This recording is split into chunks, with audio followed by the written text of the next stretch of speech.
Last count, Corla, the devil is always in the detail with budgets. And despite the headline-grabbing figures for this budget, when you bury beneath the detail, you discover some very, very severe problems. I was absolutely gobsmacked to get an email yesterday from a young woman who is a science graduate and is also doing a postgrad in public health, who applied for a job as a contract tracer and received a contract from CPL, an agency which was a 0-hour contract with no fixed hours, no sick pay, where it can be terminated at any point at all, and where the hours, even on a weekly basis, you would be offered are not guaranteed. Now, people need to understand just how shocking that is. Whatever view you have about the current situation and the strategies to be pursued in COVID-19, we simply cannot get back to anything like normality without a professional, well-resourced, well-staffed contract tracing regime. That is the absolute key to moving beyond lockdowns. And yet, this is how we treat the science graduates and people studying public health. These are the contracts that we offer them.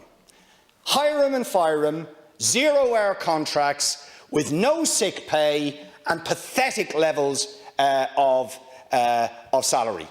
It is an absolute shocking disgrace. And needless to say, that graduate and many of her fellow graduates are now most likely not going to take those jobs because who would work under those conditions, and are looking at other possibilities for employment.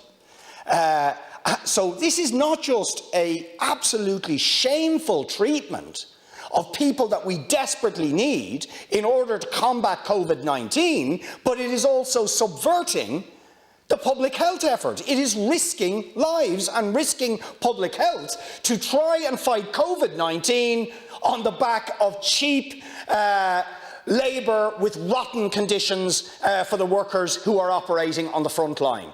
It is absolutely shameful. It beggars belief. But of course, it's not the first time that we've seen it, because the same company who are offering these 0-hour contracts to contract tracers, CPL, are also the people who I revealed a number of months ago on foot of a nurse contacting me, were the same company offering rotten contracts to nurses and other healthcare workers who offered in the Call for Ireland, who bravely volunteered to fight COVID-19, only to discover they were being offered hire them and fire them contacts. In the case of that nurse at the time, she actually contracted COVID-19 after being employed via CPL and wasn't given sick pay. And this is now how we're going to treat the contact tracers, who we need absolutely desperately. God knows what the testing people are being treated like, and indeed more generally the penny-pinching approach to recruitment for all areas of the COVID-19 response threatens to completely derail and undermine the response we need to deal with COVID-19. It is an absolute shocker. I mean, just to read from the contract even, I quote, "There is no obligation on the company to provide you with work, and there is no obligation on you to accept the work offered. The company gives no guarantee that hours will be offered to you on a weekly basis." Who on earth would take a job like that? And is that what we want? People who are treated like that? Hire them and fire them, doing possibly the most important job that we need to deal with COVID-19. It is unbelievable that we would do that. And by the way, I'd like to thank Fergal Blaney and the Daily Mirror, who also contacted the HSE to confirm these facts and are putting the story out as we speak, because they were shocked, but the HSE confirmed all of the facts of this.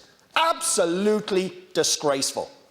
And is it any wonder that we have failed consistently to ramp up our health service, our nursing numbers, the numbers of doctors we need, the public health teams that we need desperately to recruit when we are treating our healthcare workers like that, with a pay apartheid system where if you're recruited after 212 you earn less than people who were recruited before that. That pay apartheid is undermining our ability to recruit healthcare workers who we need desperately to man the ICU, to man the acute beds, and to provide personnel to the contract tracing regime that we need desperately.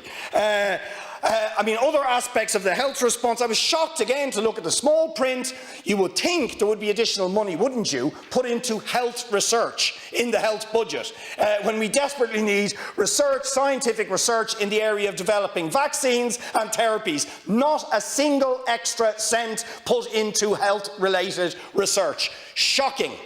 When you look at actually the overall budget for COVID-19 response in 2021, it is $8 billion less than in 2020. In other words, the government are gambling with absolutely no evidence or basis for it that they will be able to get away with spending less in 2021 to combat COVID-19 when infections are rising and going through the roof, and where it is clear that they have no strategy to deal with COVID-19. But if they were to have a strategy, it would critically depend on contact tracing and testing, and this is how they are doing it.